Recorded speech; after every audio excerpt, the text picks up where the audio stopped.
Do you remember when you were young, playing that first LP? Remember how you sang along when you put the needle down?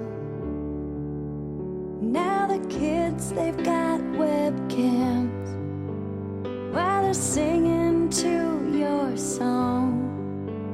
Don't you know they feel as free as when you put that needle down?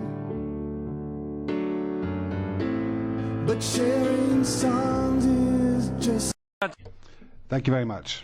And now for the EFD group, Mr. Farage. Another one bites the dust. Country number 4, Spain, gets bailed out, and we all, of course, know that it won't be the last. Though I wondered over the weekend whether perhaps I was missing something, because when the Spanish Prime Minister, Mr. Rajoy, got up, he said that this bailout shows what a success the Eurozone has been. And I thought, well, having listened to him over the previous couple of weeks telling us there wouldn't be a bailout, I've got the feeling after all his twists and turns he's just about the most incompetent leader in the whole of Europe. And that's saying something, because there's pretty stiff competition. Indeed, every single prediction of yours, Mr. Barroso, has been wrong. And dear old Herman Van Rompuy, well, he's done a runner, hasn't he? Because the last time he was here, he told us we'd turned the corner, that the euro crisis was over, and he hasn't bothered to come back and see us. You know, I remember being here 10 years ago and hearing the launch of the Lisbon agenda. We were told that with the euro by 2010 we would have full employment, and indeed that Europe would be the competitive and dynamic powerhouse of the world.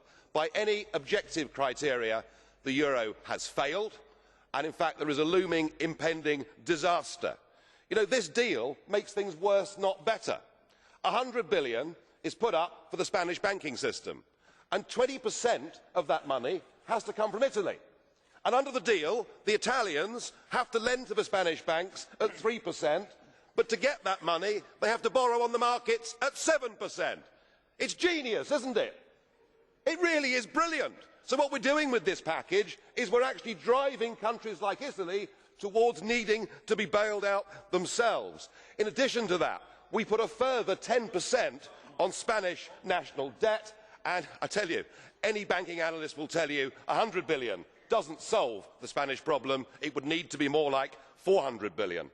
And with Greece teetering on the edge of euro withdrawal, the real elephant in the room is that once Greece leaves, the ECB, the European Central Bank, is bust.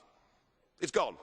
It has 444 billion euros worth of exposure to the bailed out countries. And to rectify that, you'll need to have a cash call from Ireland, Spain, Portugal, Greece and Italy. You couldn't make it up, could you? It is total and utter failure. This ship, the Euro Titanic, has now hit the iceberg, and sadly there simply aren't enough lifeboats. Thank you very much.